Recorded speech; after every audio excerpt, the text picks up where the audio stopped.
50 years from now, when you're looking back at your life, don't you want to be able to say you had the guts to get in the car? Recording from St. Louis, Missouri, you're listening to the Slap Save Pinball Podcast with your hosts, Jason Fowler and Matt Koenen.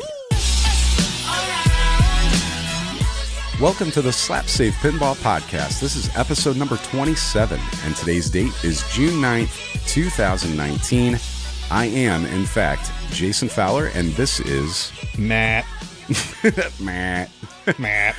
So, episode summary coming up. We've got a brief summary of what we've been up to as usual. Industry happenings are actually... Lack thereof, yes. We have a segment called Half Cash Will Travel for Pins. We're going to talk about traveling for pinball and our experiences with it, maybe a couple funny quick stories. And we are also going to do a Flip, Bolt, or Torch 1990 edition. We haven't done that in a while. I know some people enjoy it. So, yep, we're going to get back to that. Before we get into the show, though, I just wanted to mention that Christopher Franchi is no longer going to be doing a segment for our show. It was a mutual decision. It was tough, but as an artist, I think just as much of him as I always have, and I hate to see him go, and we appreciate everything he's done with us in the short time he was here. Yeah, thanks, Chris. So, starting off, Matt, what is going on in pinball and otherwise? Well, this week I traveled down to Dallas for a job interview, which I have not heard back yet. But I managed to find a little pinball place not too far from me. Well, I'm sure we have some Dallas listeners. What was the name of it? It was Corky's Gaming Bistro. It had a whole bunch of old arcade games and some axe throwing, and it had 12 machines, of which maybe half were working properly, but it was still a fun time. I managed to get on the board for Adam's Family, which I've never done before. Had a personal high of like 150 million or something like that, so I had a good time. I don't know I can't remember off the top of my head what scoring runs in Adam's Family, so I don't know if that's good, bad, or ugly. I think it's average. Mediocre, and it got on the board? Huh, maybe they're not getting a lot of coin drop. Or they might reset them every day or something like that. Yeah, that could be. What else? Yeah, we had a little get-together the other night, Friday night, while you were up in Chicago. I had some people over for some pinball shenanigans to say goodbye to F-14 Tomcat. Oh, where's she going? Well, I've been fostering her for a couple of years now for a friend of mine who moved to Seattle, then somewhere in Arizona, and now is in Oklahoma City. So Swain is driving her down to Oklahoma City next weekend, so we had a little goodbye bash, and I won't say what we did because I want it to be a surprise. Okay. All right. Well, next week we're going to talk about that because it's something that needs to be brought up. That's right. When you are taking care of someone's pinball machine, you have to expect shenanigans of some type. Oh yeah, can't think any less. That night was fun. We spent some time on the patio outside, John at the flippin' out stream that you were on, having some laughs and talking some pinball. So yeah, it was a good night. Yeah.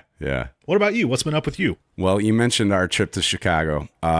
Ken Cromwell from Special One Lit and Zach from Flippin' Out Pinball, among others. We had Ryan Kuiper he's TurboGrafx 7. He streams. If you don't watch him, I had never met Ryan. We got along great. Actually, everybody got along great. It was a great time. Of course, Bill from Special One Lit was there. Steve Beatty, friend of Ken and Bill's and local Chicago pinhead, was in Croatia and showed up and had all kinds of jet lag. I think he went straight to the airport, home, dumped his stuff off, and then came up with us and brought whiskey.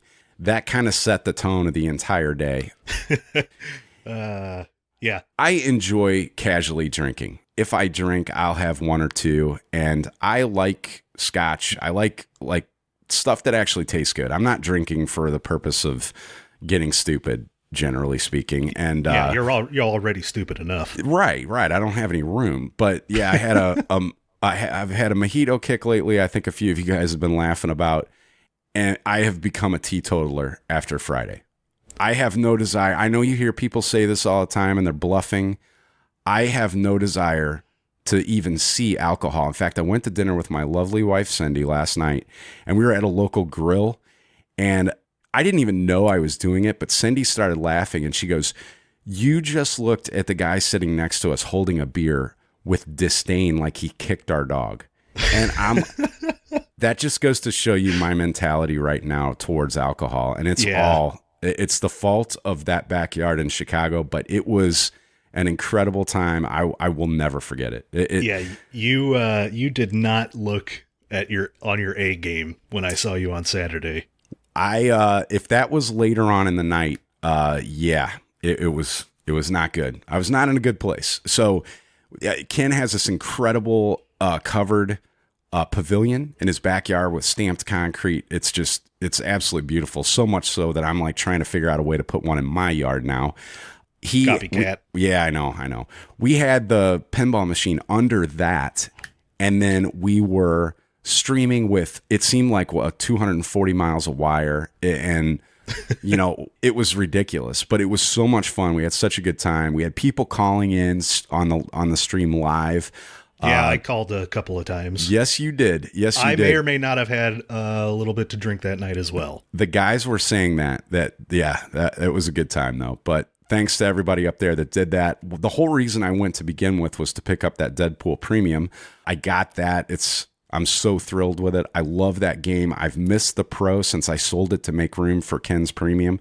And I have zero regrets whatsoever. I love the game. It plays like a dream. It's fun. Yep, love it. And then I'm starting some game room changes in my little arcade downstairs. We're going to do some of that LED uplit crown molding. I don't know if you've ever seen that or not, but it's kind of a thing now. It gives some accent lighting up the top. And I hung some art that is questionable in my wife's eyes. I got from Rusty Shackles. Look him up. He's done 3 machines. He's done a Stargazer, a Attack from Mars, and a Strikes and Spares. And he does these full color hand drawn posters that are pinball themed. And I liked them so much when I was at Louisville. I bought all 3 of them. In fact, I bought one for Chris Haper too, because he has a Stargazer, and they're just the coolest things. But they're very risque and maybe not really appropriate. So I haven't decided if I'm going to hang those or not. I may not, but they're still fun to have. Honestly, the Strikes and Spares one looked less risque than the actual back glass on Strikes and Spares. That's true. Well, and it was an era. It came from that era, so I don't know. I thought it was cool, but. All right, well, next up, industry happenings is nothing. Honestly, we don't have anything to talk about within the industry, and maybe we just glazed over and didn't see it during all of our shenanigans with pinball, but I don't see anything that's happened of note. We usually get all our news from This Week in Pinball, and when we pulled up that website, it said, "See you next week." So right. We're ignorant. We're ignorant schmucks again. Who do we plagiarize when Jeff goes out of town? Yeah, the guys, he's the heartbeat of pinball, and it just, everything comes to a screeching halt. Yeah. I mean, so bad that I know a few podcasters have taken vacations, and it seems like it's almost been coordinated, but we're gonna motor on because we have nothing else. Give us your secrets, Jeff. Moving on, we're going to get to our main segment, and that is Have Cash, Will Travel for Pens. And we're going to talk about some of our experiences with travel and how we feel about it. And Matt, give me your thoughts on it. What do you think? Well, I mean, I think it's pretty par for the course in the hobby. You have to travel at least part of the time to get some game that you want. You have to either travel or you have to be willing to ship, one or the other. Yeah, and shipping is like 100% a nightmare in my experience. Mm-hmm.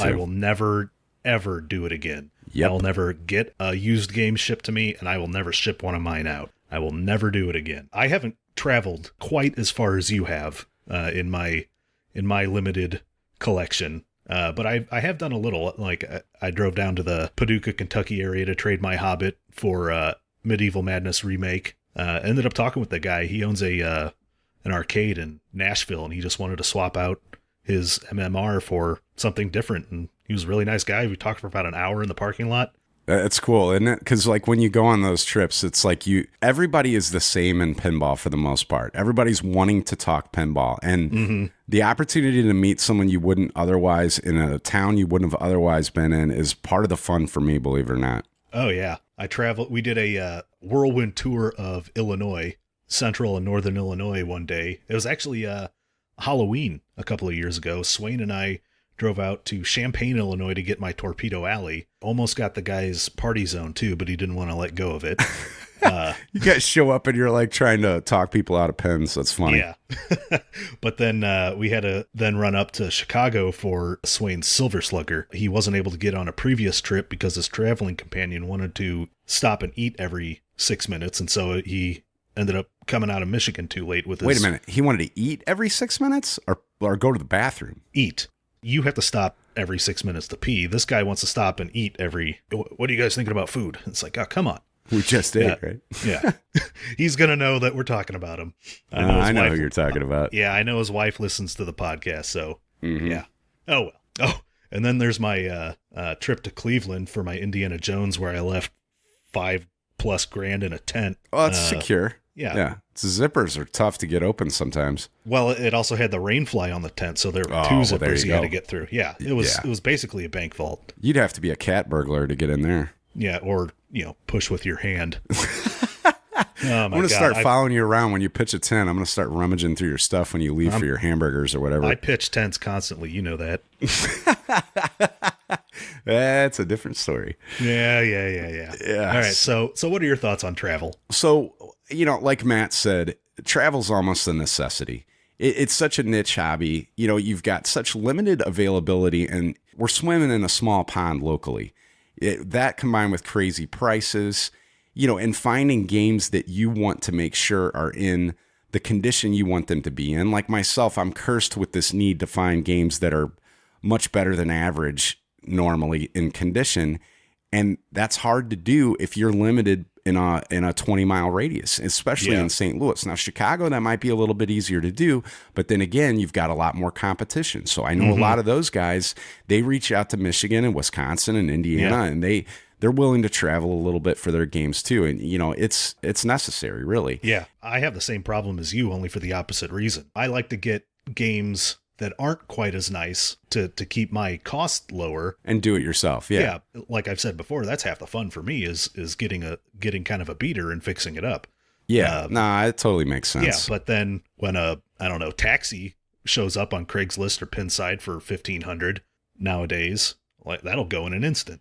So yeah, that's one of Sammy's favorite games. I don't blame him. That's a great game. It is a great game. And like Matt said, shipping with me is off the table. I've done it a few times, and the last time I did it, quick story, I bought a Trident, early classic Stern, from a gentleman up in the Northeast, and I shipped it via STI, and it came in, and he had done a great job protecting it. He had put it on a pallet, and when it was presented to me, everything looked fine. It's kind of hard to tell, and it's probably my fault that I didn't rip plastic off and inspect it a little better, but I signed off on it. And when he left, I started unwrapping it, and I was like, oh, my God. So the back box is normally a rectangle, right? No, not this one. It was a parallelogram. Ooh, nice. So I had to redo. That's a fun shape. It is, especially when you're talking about something that you just paid for, and then paid also half as much again to have shipped. And then there was a nice little, foot-long chunk out of the right side bottom part of the cabinet. Oh. The upside is it did force me to learn to repair that, and I did. And I still haven't stenciled it or done anything with it, but that's something that's got strewn out a little longer than I wanted to. Well, why'd you repair it? That was a speed hole. That's for it's character mark. Yeah, it's to make the machine go faster. So almost like a beauty mark on what was her name? Cindy Crawford. Cindy Crawford. Yeah, still like her. But yeah, it was kind of a nightmare enough to where I won't mess with that again. Oh yeah, ever. And I just won't. I had the opposite problem where I shipped a game out and the guy just was an absolute nightmare. I shipped an old Data East game out, the first and last time I'll ever ship a game, and I put it on a pallet. I protected it really nice, and I should have known off the start because, never deal with people who can't string a coherent sentence with punctuation together. Just don't do it. I had photos up and I had a fairly accurate description, I believe, of what the game was like, its pros and cons, its defects, what I've done with it. And he said, "Oh yeah, I'll take it." I'm like, "Do you want any more pictures? Do you want to see something in action? Do you want a close-up of this or that? He's like, oh, no, I don't really care about condition. I just want the game. I'm like, oh, all right. So Swain and I packed it up. Really nice. Sent it off. 2 days later, he's flaming me on Pinside. Oh, this... I was expecting a completely restored machine, not a project. It took me all afternoon to fix this stuff. It's like, oh, A, everything was working fine. B, an afternoon of work isn't a project. That's a 30-year-old pinball machine. Well, and knowing you personally, I know you're a straight shooter, and you're not going to deceive anyone intentionally. Yeah. So I think what it comes down to is a lot of people just have wine taste with beer money when it comes to pinball and life in general. It's like everybody wants to stretch a little bit. So, he saw a price that was probably, for what it was a decent deal, but he's thinking he's going to get a lot more than what he got. Yeah. And that's where you run into issues too. And that's a great angle. I didn't even think about that. Yeah. And he was just trying to flip it because he had it on Pinside for $1,000 more than I sold it to him 2 months later. Of course. That's how it is. Yeah. Always. Yeah. Shipping's Russian roulette. I don't want to mess with it anymore. And part of like the traveling thing that I really enjoy is I'm a car guy and I love driving. I love seeing parts of the country that I haven't seen before, or just getting to travel and see areas. Yeah. And the food that you get to run across now, especially with your phone, where you can pull up rated restaurants and you pretty much get a good restaurant every time you look for one if you take the time to do it. I enjoy the time with myself. I love my wife and I love my son, but it's nice to be able to have a little bit of time to listen to what I want to on the radio, listen to pinball podcasts. That's some of the best time to listen to podcasts is when you're on those trips. And, it just goes so fast because of that. And I get to explore music that I wouldn't get to listen to otherwise, and kind of get off the beaten path a little bit and find some new artists, that you wouldn't like on a 10-minute commute to work or the grocery store or whatever. You just don't have that kind of time. So the road trips are fun. I enjoy them. There's obviously downsides to it. I mean, one thing that I've run into a little bit that I have to fight off is when you leave and say, like, for instance, I'll give you an example. I bought a machine in Atlanta. I talked to the guy beforehand. He sent me photos. Super nice guy. I don't think he was trying to mislead me at all, but it's always hard to see in photos exactly what you're getting. And one guy's idea of plus shape might not be my idea of plus shape. It might be player shape or worse, and I think with that was what happened. I've always wanted a Swords of Fury. I've never been able to find one that kind of meets my ridiculous requirements as far as the condition and stuff. Yeah. And he had one. I was super excited to get it. I think I let my excitement sort of bias me a little bit. I didn't ask for enough photos. I didn't get the normal video that I require. And I grabbed my son. We made a father-son road trip out of it. And we went down. Now, at that point, I have this commitment because I've spent all this money. I've spent all this time. I've put miles on my car. I want to make sure that I come back with something. So I get down there. It's a disappointment, and it's just deflating. Like, I know it's disappointing for the seller, but it's also disappointing for me as a buyer because it's something you look forward to and you're excited about, and you've made this commitment. So I have to really you've built it up in your head what it's going to be like to have this game. So you want to leave with something. Exactly, and I have to fight off the urge to go ahead and get it just because, and I did not get Swords of Fury. But what I did do was, like you were talking about, he had the most incredible pinball machine I've ever seen condition-wise, and it was a Last Action Hero, and this thing looked like it had just been uncrated. Yeah. And I asked him, I'm like, what's the story on this? And he said he got it from a rich guy that bought it home use only, that had it in a separate outbuilding, and that maintained it well, and that just it looked like it had 100 plays on it, maybe. Yeah. And that was right after I first met you, and I was I was lucky enough to get over to your place and see it in the 6-day time span that you normally have games before you get rid of them. And it was beautiful. It looked immaculate. Well said. Yeah. One of the things on those older games, you can always tell if you pop the coin door open, the old Data East had this piece of cardboard that kind of flapped up. It looked brand new. It hadn't been affected by moisture. The inside of the cabinet, you could have ate out of it. It was just brand new. And that's one of the first things that kind of starts getting a little gunky when they're sitting in a bar and they have a beer spilt on them or in them or whatever. And or just it worked out. 30 years of coil dust. Yeah. And he shot me a price, and I was like, in my head, I'm thinking, oh my God, yeah, for sure. Like, how fast can I get this thing out of here? So he sold it to me. I enjoyed it for a long time, ended up selling it. It's one of those that I kind of wish I hadn't have. I think Last Action Hero is a great game. One of Data East's best, in my opinion. Mm-hmm. So, that's one of the downsides. You almost need somebody to understand your plight at home. Like, my wife's really understanding. She's very accommodating. That's why I'm standing here talking to you now. So I'm lucky that I have that.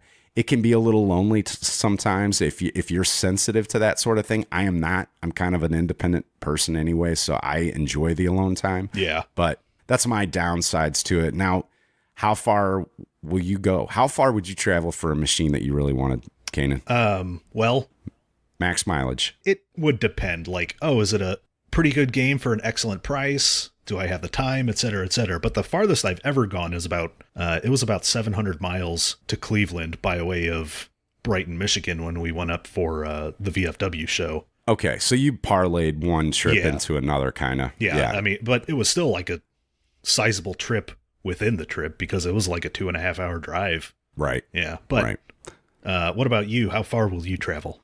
I traveled 800 miles for a Flight 2000 and a Meteor. Now that was in exceptional shape. That's crazy. Now that's 800 miles one way, correct?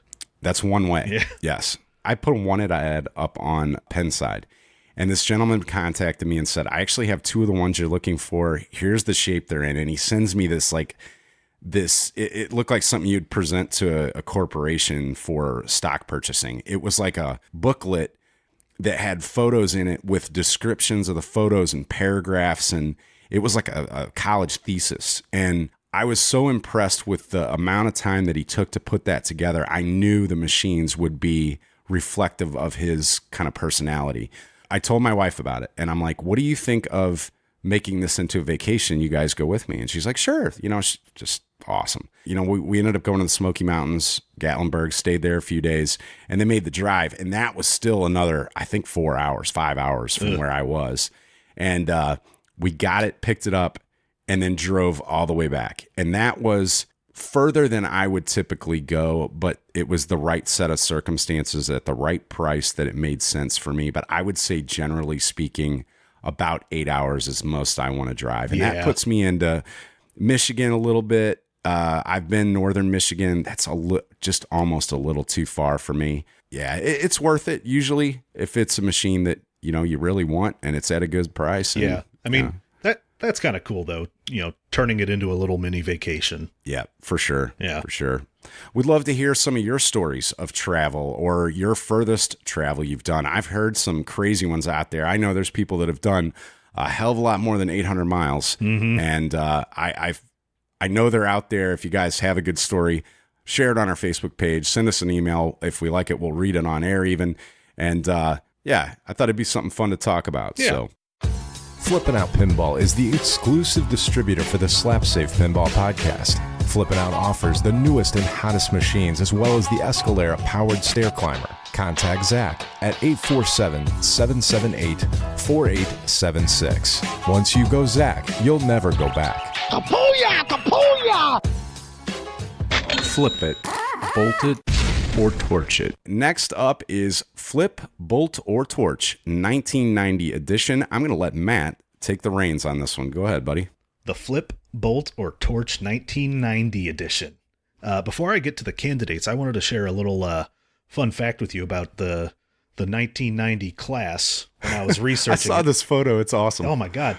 I'd never seen this before or heard of it, but Data East was making a Total Recall machine that year, which was canned. There was only one prototype made, and it is a monster. It looks like a moving accident. It's two machines like wedged into each other, and so it's like a 2-player head-to-head game that's double wide. It's shaped like a pair of jean shorts if you're looking from the top down. Why did you immediately go to jean shorts? there's some people around here that wear jean shorts, so I've got that burned into my retinas, Okay. unfortunately. Well, it is. No offense to any of you that like your jean shorts. Yeah. Denim is classy always. I always do the Daisy Duke cutoffs. Yeah. And yeah. it doesn't look like that. It looks like normal I'm thankful jean you shorts. give me a 24-hour warning before those are on, because yeah. that's usually when I go out of town. You know, I never put that together. But but yeah, this thing looks ridiculous, and it definitely meets with the theme of Total Recall when he goes to that bar with all the mutants. And this is definitely a mutant pinball machine. It is, Yeah. man. It looks like something Frankenstein created in his basement. I really want to play it though. I wonder where it's at. Yeah. Who has it? I don't know. Like, how the hell would you get that into your house?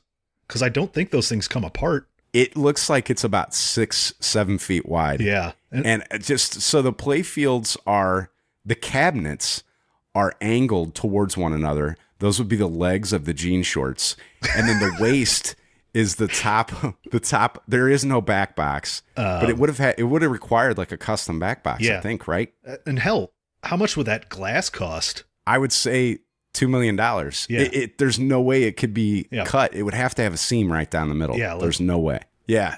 Look it up if you get a chance. It's humorous, but that is not one of our candidates. No, right? it is not one of our candidates because we have decided that a game has to have a minimum production number of around 1,000 to be I considered. think that's a fair number. Yeah, I mean, there's some good ones out there that are less, but I think just for mass appeal, Yeah, I think I mean, we'll make 1,000. exceptions if we happen to do a year with like a Big Bang Bar or something like that. But I was looking at the class of 1990 here, and there were games I'd never even heard of. Yeah, you start dabbling in too much obscurity if Yeah. you start taking anything that's made. Yeah. So anyway, moving on to our class of 1990 candidates for our flip, bolt, or torch.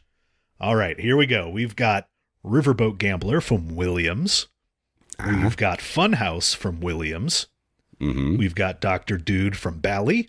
Title Fight squeaking in at 1,000 units produced from Gottlieb. Diner by Williams. Vegas by Gottlieb. Roller Games by Williams. Pool Sharks by Bally. Back to the Future from Data East. Game Show from Bally. Silver Slugger from Gottlieb. Phantom of the Opera from Data East.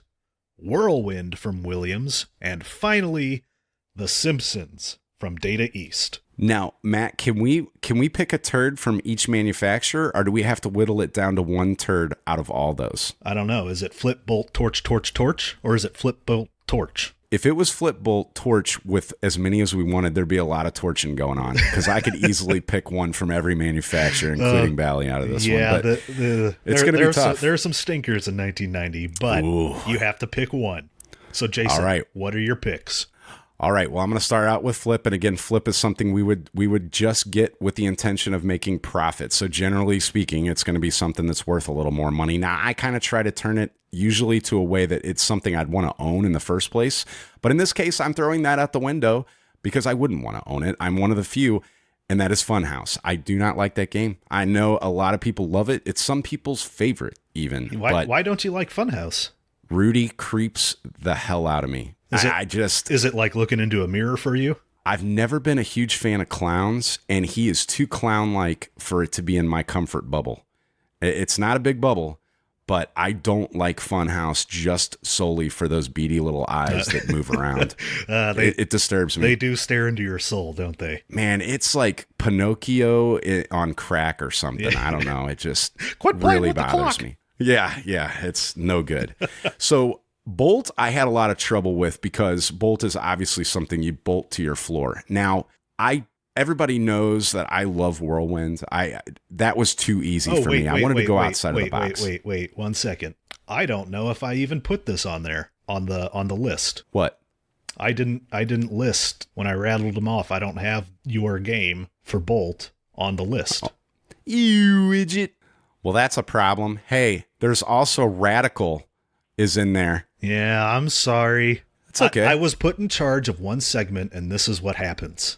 Nah, it's all right. It made it that much more surprising, but I just gave it away when I said that. So my Bolt could have been Whirlwind. It could have been Diner. I love Diner, but I've owned both of those and I've let them go. So it hard to say that it's a Bolt. I'd love to have another Whirlwind, but my pick is Radical.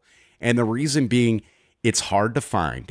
I think they were around 1300 was made somewhere around there. Yeah, I've only ever seen one in the wild. I've played it. I played it down at the it was the Nashville show. I'm sorry. I don't recall the name, but that's ridiculous, but I'm under the gun here, so I can't think.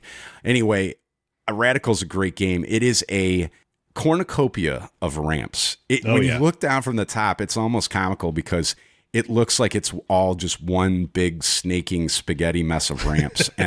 But it's a blast to play. It really is. And that whole like skateboarding thing takes me back to my youth. And I know some of you younger guys that are listening are probably like, inline skates. No, this was actually like skateboarding had a huge heyday back in the 80s where all of us were either skateboarders or posers. There was no in between. Which one were you? I was a poser. Yeah. Have you seen my balance? There's no way I'm going to stand up on a skateboard and not kill myself. Big trees fall hard. I think I've seen you fall over from just standing still. That I have. I sway a little bit. Yeah. So, all right. Well, moving on to Torch. All right. So this was the toughest one for me. And just because there is some games in here, including Game Show, that were neck and neck for me.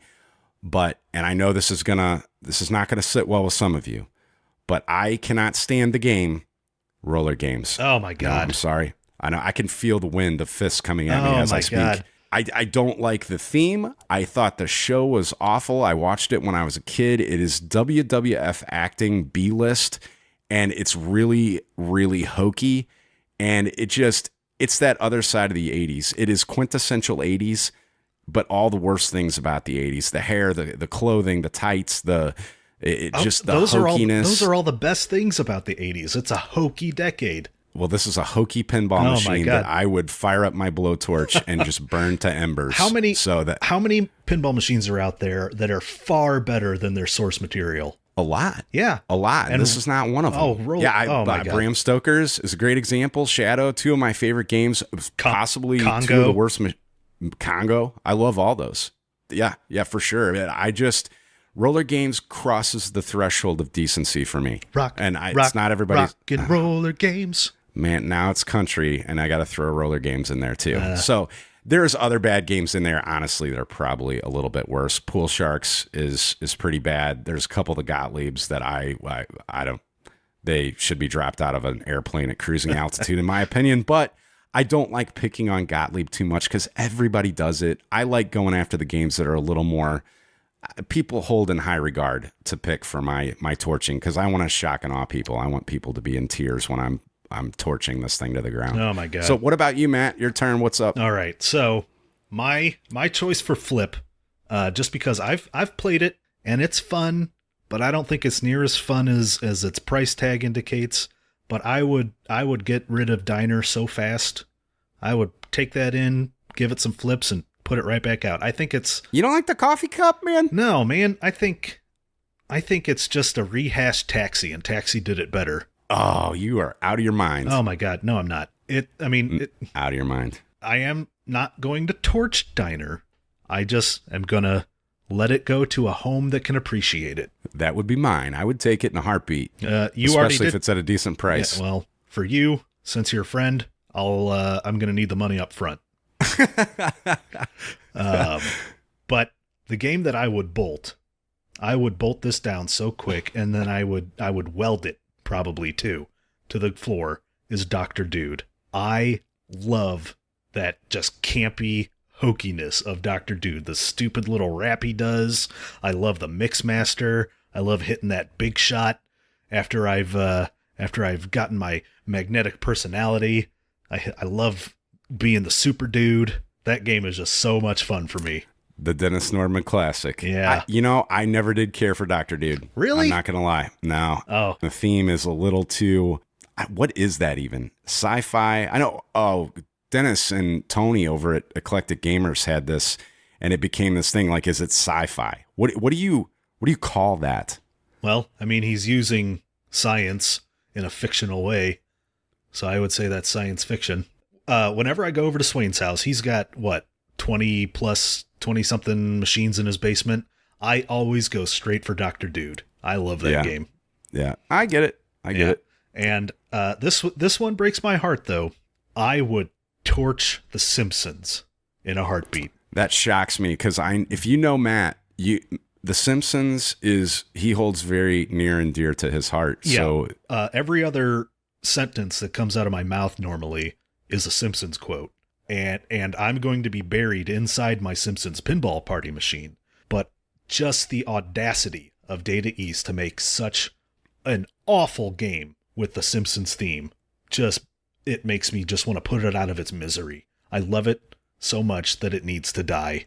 So this is more of an affront to your love of the other versions of The Simpsons as much as it is a game that you truly feel is just the stinkiest of stinky turds. Yeah, it's got a theme that I love, but the game is so abysmal it needs to be put down. It's personal. It makes my hackles raise. I just want to strangle it. This, you know what this reminds me of? People's disdain for Star Wars. Do you think people's disdain for Star Wars is based on reality, or is it based on expectations of a long-loved nostalgic theme from their youth that they felt was not done correctly? I think it's the second one. I do too. I really do. I must be in the minority, but I kind of like Star Wars, the Stern Star Wars. It is machine. not as bad of a game as it is described as. Yeah, if you go in not knowing anything about Star Wars, but you love pinball, I think you'd have a blast with that game. But if you go in with the expectation that it's going to be as monumental as the movie franchise it's based on, you're going to be disappointed. But it's a fun game to flip. I like the video mode, shooting the TIE fighters down and flying around in the Millennium Falcon. I like the strategy of getting your shot multipliers up. I mean, I think it's a fun game, but it just doesn't live up to its source material. And that's exactly why I want The Simpsons to die. You are allowed to burn down your Simpsons. I understand. Well, that is our picks for Flip, Bolt, or Torch. We'd love to hear what your picks would be out of that lineup. And don't forget Radical, even though Matt did. Let us know either via email at slapsavepinballpodcast@gmail.com or our voicemail hotline at 314-529-1875. Thanks for joining us. Thanks for tuning in yet again this week. And we will be here about the same time and about the same place next week. We're going to wrap it up. Matt, anything you want to add? No. I like it. All right, we will see you guys next week. Thanks again. Yeah, thanks, guys. Adios. See you. Taking you right off the West Coast here.